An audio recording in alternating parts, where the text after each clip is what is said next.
दूर एक जंगल में गौरी कौवी अपने पति कालू और बेटे जग्गू के साथ रहती थी। गौरी बहुत ही लड़ाकू और तेज थी। जंगल के सभी पक्षी गौरी से डरते थे। कालू भी गौरी के सामने कुछ ना बोलता। टीना तोती इस जंगल में नई आई थी और इसने गौरी के सामने वाले पेड़ पर अपना घोंसला बना लिया था।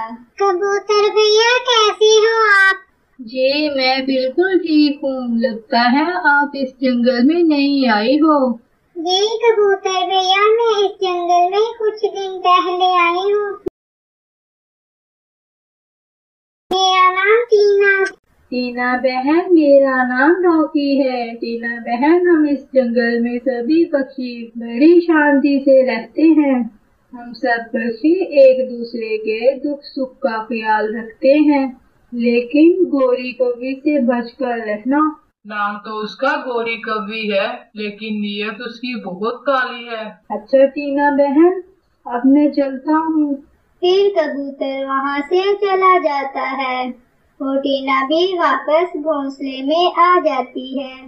थोड़ी देर बाद वहाँ गौरी भी आ जाती है। टीना गौरी को देखते ही डर जाती है, क्योंकि उसे कबूतर की बात याद आ जाती है। पड़ोसन, क्या हाल है तुम्हारा? मेरा नाम गौरी है। ये सामने वाले पेड़ पर मेरा घर है। कभी भी किसी चीज की जरूरत हो तो शर्माना मत, आपकी मदद करूंगी मैं हर मुश्किल। वैसे पड़ोसन जी, आपका क्या नाम है? जी मेरा नाम टीना। ठीक है टीना, मैं चलती हूँ, फिर मिलेंगे। फिर गौरी वहाँ से चली जाती है। गौरी तो बहुत अच्छी है। पक्षी तो मुझे ऐसे ही गौरी से डरा रहे थे।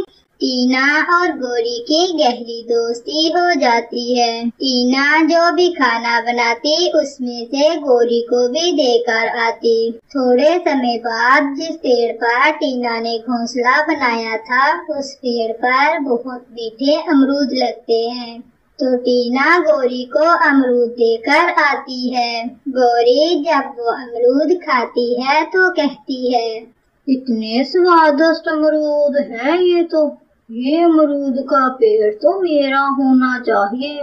फिर गौरी टीना के पास जाती है। देखो टीना मीना, जो भी तुम्हारा नाम है, ये पेड़ तुम छोड़ दो, ये पेड़ मेरा है। गौरी बहन, ये अमरूद का पेड़ आपका था तो मुझे पहले बता देती, मैं इस पेड़ पर अपना घोंसला ही ना बनाती। अब बताती हूँ ये पेड़ किसका है।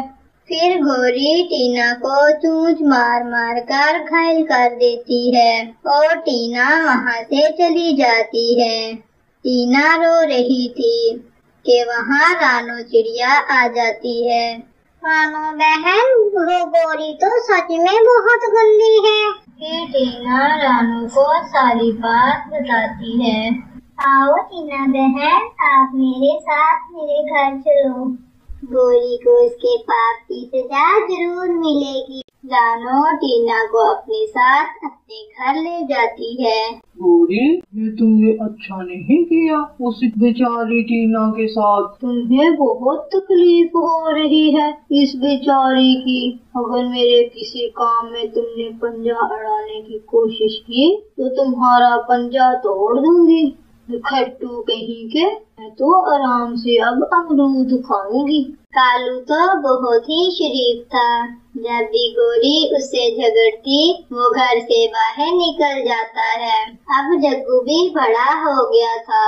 एक दिन गौरी कालू से कहती है, कालू, अब अपना जग्गू बड़ा हो गया है, हमें इसकी शादी कर देनी चाहिए। हाँ गौरी, तुम ठीक कह रही हो।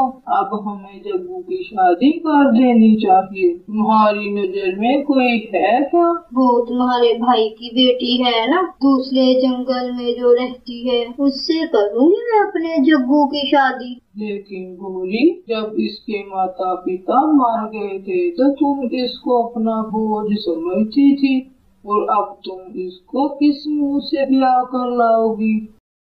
वो तो तब की बात थी, अब छोड़ो उसको। गोरी वो अब वहाँ खुश है, लेकिन अगर तुमने उस बेचारी की जिंदगी ब्याह के बाद मुश्किल कर दी तो मुझसे बुरा कोई नहीं होगा। ऐसे ही थोड़े दिनों के बाद गोरी और कालू जग्गू की शादी कर देते हैं। चिंकी बहुत ही अच्छी थी, वो सबकी सेवा करती। काफी दिनों तक सब ठीक चलता रहा।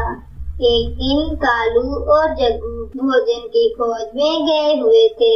गोरी की नजर चिंकी के सोने के हार पर पड़ जाती है और वो उसे छुपा लेती है। उसी समय चिंकी भी आ जाती है। माँ जी, ये क्या कर रही हैं?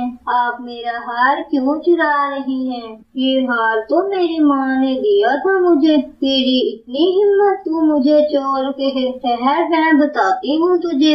गोरी चिंकी को लाठी के साथ मार मार कर घर से निकाल देती है और अंदर से दरवाजा बंद कर देती है। चिंकी रोती हुई जा रही थी कि रास्ते में उसे कालू और जग्गू मिल जाते हैं। चिंकी बेटी, क्या हुआ? ऐसे रोते हुए तुम कहाँ जा रही हो?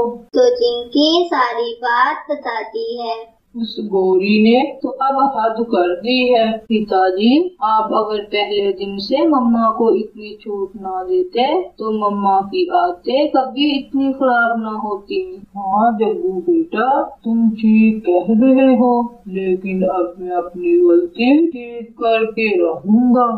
कालू जग्गू और चिंकी को लेकर घर वापस आता है। कालू दरवाजे पर दस्तक देता है।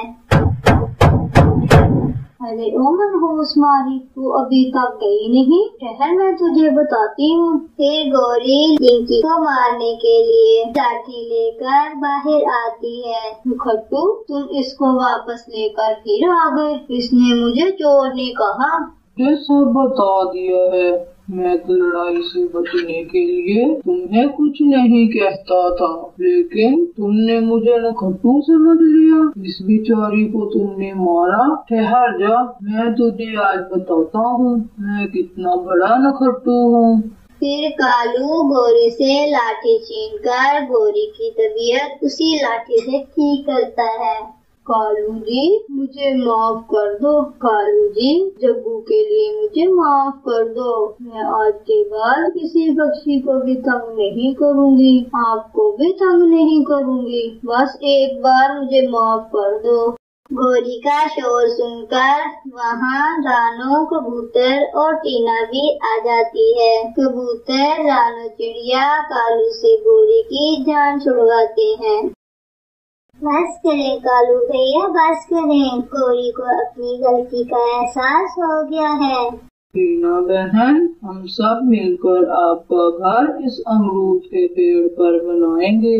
फिर सारे पक्षी मिलकर टीना को नया घोंसला बनाकर देते हैं और गोरी भी ठीक हो जाती है। उस दिन के बाद कालू खट्टू से डॉक्टर कालू बन गया था। प्यारे दोस्तों, इस कहानी से आपने क्या सीख हासिल की? प्लीज आप कमेंट्स में लिखकर हमें